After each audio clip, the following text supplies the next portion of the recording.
ইরানিরা কোনো হুমকিকে পরোয়া করে না বলে হুঁশিয়ারি দিয়েছেন দেশটির সর্বোচ্চ নেতা আয়াতুল্লাহ আলী। জানান, যুক্তরাষ্ট্র যদি ইসরায়েলকে সাহায্য করে তাহলে ভয়াবহ ক্ষতি দেখবে ট্রাম্প প্রশাসন। আর এমন হুঁশিয়ারির মধ্যেই ইরান হোয়াইট হাউসে আলোচনায় বসতে চায় বলে দাবি ট্রাম্পের, যদিও তার এ বক্তব্যকে নাকচ করেছে তেহরান। ট্রাম্প জানান, ইরানে হামলা চালানোর বিষয়ে এখনও সিদ্ধান্ত নেয়নি যুক্তরাষ্ট্র। সময় যত গড়াচ্ছে ততই উত্তপ্ত হচ্ছে ইরান ইসরায়েলের সংঘাতময় পরিস্থিতি। হামলা পাল্টা হামলার পাশাপাশি একই গতিতে চলছে যুক্তরাষ্ট্রসহ দুপক্ষের বাকযুদ্ধ। এরই মধ্যে ইরানকে আত্মসমর্পণ করার কথাও বলেন মার্কিন প্রেসিডেন্ট ডোনাল্ড ট্রাম্প। দেশটির সর্বোচ্চ নেতা আয়াতুল্লাহ আলী খামেনির অবস্থান জানা থাকলেও এখনই তাকে হত্যা নয় বলেও মন্তব্য করেন। এবার তারই জবাবে ইসরায়েল ও যুক্তরাষ্ট্রকে হুঁশিয়ারি দিয়েছেন খামেনি। স্থানীয় সময় বুধবার ইরানের টেলিভিশনে জাতির উদ্দেশ্যে দেয়া এক ভাষণে আয়াতুল্লাহ আলী খামেনি বলেন, ইরান ও তার জনগণের ইতিহাস সম্পর্কে জ্ঞান থাকা কোনো বিচক্ষণ ব্যক্তি কখনো এ জাতিকে হুমকি দিয়ে কথা বলতে পারে না।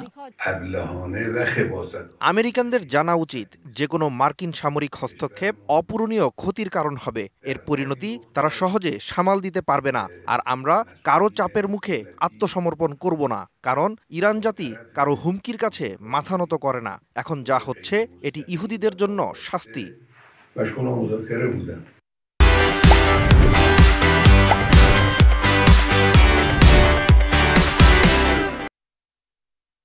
এদিকে ইসরায়েলের টানা কয়েকদিনের হামলায় ইরানের বিমান প্রতিরক্ষা প্রায় ধ্বংস হয়ে গেছে। ফলে এই সংঘাত কতদিন চলবে তা অনিশ্চিত বলে দাবি করেছেন মার্কিন প্রেসিডেন্ট ডোনাল্ড ট্রাম্প।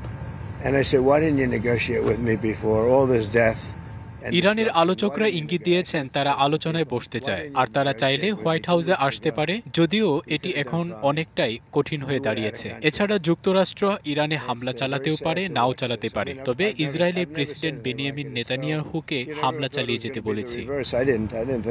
তবে ট্রাম্পের বক্তব্য নাকচ করেছে ইরান। দেশটির জাতিসংঘ মিশনের পক্ষ থেকে দেয়া এক বিবৃতিতে বলা হয়, ইরানের কোনো কর্মকর্তা হোয়াইট হাউসের দরজায় মাথা নোয়াতে যায়নি, আর জবরদস্তি কোনো শান্তি আলোচনা গ্রহণ করবে না তেহরান বলে মন্তব্য করেছেন দেশটির কর্মকর্তারা। এরই মধ্যে ইসরায়েলের বিভিন্ন অঞ্চল স্বাভাবিক অবস্থায় ফিরতে শুরু করেছে বলে দাবি করেছেন দেশটির প্রতিরক্ষা মন্ত্রী। জানান, কিছু কিছু এলাকায় শিথিল করা হবে বিধিনিষেধ। অপরদিকে ইসরায়েল ইরান সংকটের দ্রুত অবসান চেয়ে মধ্যস্থতার প্রস্তাব দিয়েছেন রুশ president Vladimir Putin. Hasna Akter, DBC news desk.